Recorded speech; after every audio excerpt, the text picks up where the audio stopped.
Hey guys, what's up? So, back with another little experiment when it comes with our case forming for our KAK 17-5.56. Last video got a lot of good traction. Actually had KAK Industries. They saw it and they actually left some cool notes down in the description. I'll probably post them somewhere here, or you guys can go back and read them in the comments of the last video we did when it came to case forming these. But we found out, little quick summary. I had a lot of people on the forum saying you have to anneal when you case form like this. You need to anneal. Some people were saying you have to. They would never think of doing this without annealing. And I finally was like, well, I'm going to try it. Because KAK, their whole deal is they kind of designed this cartridge and the dies and everything so you don't have to do it. You just need to have, for them, work hardened brass. They say you need to have once fired brass so it's work hardened so it forms in a single step process. But again, everybody else was like, hey, you need to anneal. So I want to at least test it because everybody says do it. I want to at least test it. So anyway, as you see, these were annealed with the way I've always annealed cases, which is where you put your flame, just use a little propane torch there, put in a drill, and you anneal this little shoulder junction here. That's how I thought you were supposed to do it. But I showed that and a lot of people were saying I was doing it wrong. And as you see, all 10 of our samples right here were crushed. With our non-annealed, we only got one crush. We only got one of them crushed here. So, as I was saying, a lot of people saw and they were like, yeah, you're annealing wrong. You need to anneal just the neck when you're doing this. So, me wanting to be a good noodle and, make some good videos, put out good information, I said, hey, let's do it again. So, we already have our control group of, we have, our, once fired brass, our, I'll say traditional anneal, how I'm used to annealing. And now I have 10 more. I'm going to anneal all of these, but I'm just going to do the neck. Now, I was able to get my Tempolac undone in the last video. The lid had basically frozen shut. I couldn't open it. But I got some now.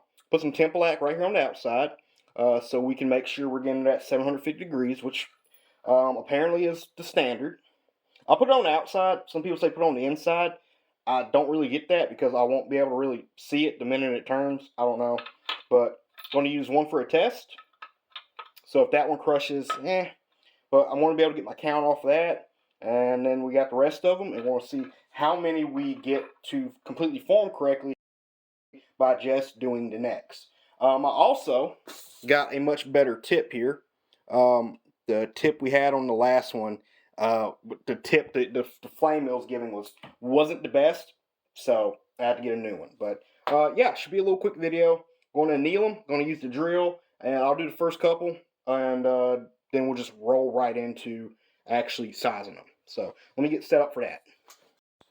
All right, so hopefully I got a pretty decent angle here. Totally finna like this directly in front of my face. Keeping it away from my flag. Trying to make sure we got not too bad of a flame here. I'm going to be putting the tip, my neck right there on the tip. This doesn't have any powder in it. Right there. See if y'all can see that. Right there, I'm going to be trying to put my neck. So, also I got a steel pan over here, so here's our first one with their Tempolac. Alright, Tempolac if it wants to focus. I don't think it wants to focus there. So we're going to put it in, try to get just the neck. So, 1, 2, 3, 4, 5, 6. Okay, so I did 6 revolutions right there and start to turn. I think that's good. So we're going to do 6. One person did say my last ones were over annealed, so hopefully 6. Because last time we did 8. This is 6. So 1, 2, 3, 4, 5, 6. Okay. 1, 2, 3, 4, 5, 6.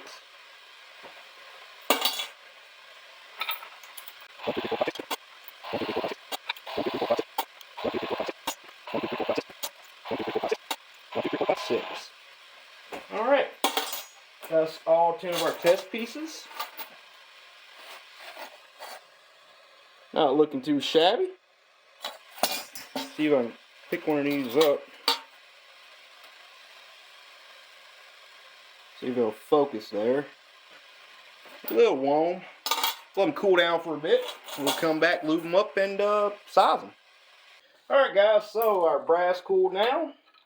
I cleaned off on Templac, just took a little bit of copper scrubbing pad, cleaned it off real quick. And yeah, these, I don't know if they're annealed enough, but they're not over annealed. Eric Cortina actually has a cool video where he over annealed brass purposely and shot it. If you guys haven't seen it, highly recommend it. Cool video. But die set up the same as we left it. Like I told y'all in the last video, I stopped using the, I don't think I told you in the last video, but I stopped using the expander ball in here. Works a little better. Less downward force, and most of my brass is already deprimed. Also, I kind of broke my expander ball, and I got a new one coming in the mail. But keep it out. Got a little bit cam over, just a touch of it. I like that. I'm probably pushing these back. I'm pushing these shoulders back about 8 thousandths. Way more than I need, but still part of the experiment here. Using Imperial, just lubing it off my hands, getting a little bit on, and doing it like that. We'll run her up in the die here, and we're just gonna. And that felt like a crush. Yep, crushed her. That's okay though. That's okay though. We usually get at least one or one crush or two.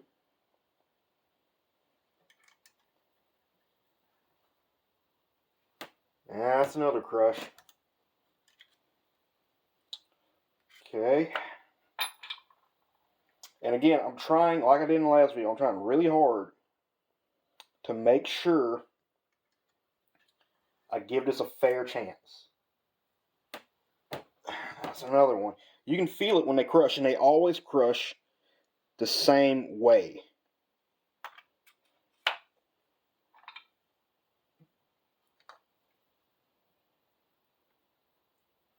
So I'm giving it a light layer of lube. I'm not caking it on there. I ain't got big globs of it.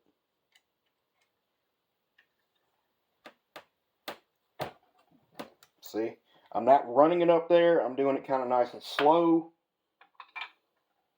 Actually, something I saw in another video is doing kind of a step deal where you put it up a little bit, bring it down, put it up a little bit, bring it down. That's neat how it's forming like that. Up a little bit, bring it down, and you see how it crushes? That's just how it starts. Let me see if y'all can.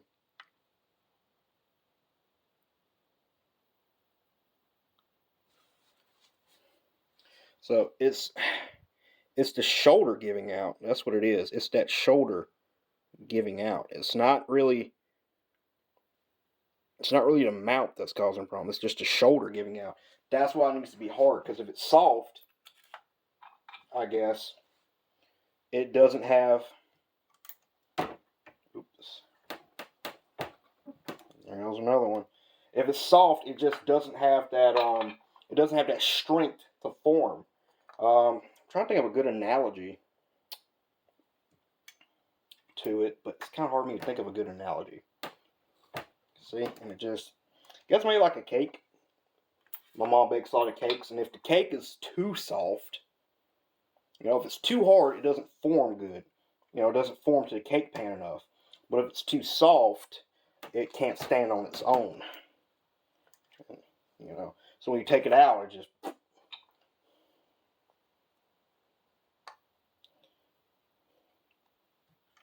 So yeah. Now KAK does anneal these after they form them. Not before. This little cartridge kind of goes in the face of a lot of stuff, man. But we're trying to give it fair everything. Oh. We got one good one. We got one good one. Actually, this one's formed kind of weird.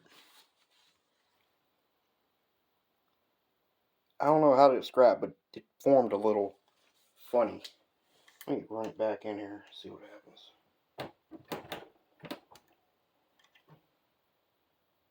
So, we got... So, this was our first annealing when we did the shoulder. 100% fail. This is when we did just the necks. Didn't do it as much. 1 pass. And this is no anneal, once fire. 1 fail. So, yeah. We gave it a fair shot, guys. We gave it a fair shot. Honestly, like I've mentioned in some of my forum posts, if you guys are following me on Trackman or Accurate or whatever, where I'm posting this, I've formed probably 200 some pieces of brass now. These are all the crushes I've had, minus those. These are about all the crushes I've had out of close to 200 pieces of brass. That's what, 5, 10, 15, 20, 25, 30, 35, 39. 39 pieces of once fired brass out of close to 200. This stuff is so freaking cheap. Even this is actually some really nice brass I got. This is all same head stamp, Lake City. It was cleaned. I haven't cleaned it. That might be a problem. I don't know. I haven't cleaned it at all, but it came. He had tumbled it, decapped and everything. It was like $100. I think I paid like $100 plus shipping for 1,300 pieces. Stuff's dirt cheap, man. So it's, I don't know. And even I think you can still use these. You can still cut these down for 300 blackout or 300 hammer. I don't think it's messed up that bad. So, honestly, I feel the whole 25% loss ratio you might have is perfectly acceptable, especially since this was made for using once fired mill serp or range pickup brass. So it's not made to use brand new brass. You're not supposed to use brand new brass with this. You are not. You're supposed to use it once fired. So, with that being said, annealing with the KAK, not for first forming. Just not. And I've had people talk about getting a bushing die set up, getting all these step dies, processes, guys. I'm not trying to be rude when I say this, but it's just not worth the money for me. Like, a whole bushing die setup would be like, I think last one I priced, the whole set would be like $150 for a 20 caliber set. That's just too much. I would have to. That's a lot of brass I have to save to recoup, and 200 pieces is going to last me a long time. So the whole $3 I lost, $10 maybe. That's just operational cost if you ask me. And if you're like me and you have buckets of range brass, once our range brass, who cares? But yeah, guys, we did the experiment. Another one down the books. Hope that answers some questions. This is a cool little cartridge, man. Just it's different. It's not the same as the old one. So yeah. Hope you guys enjoyed it.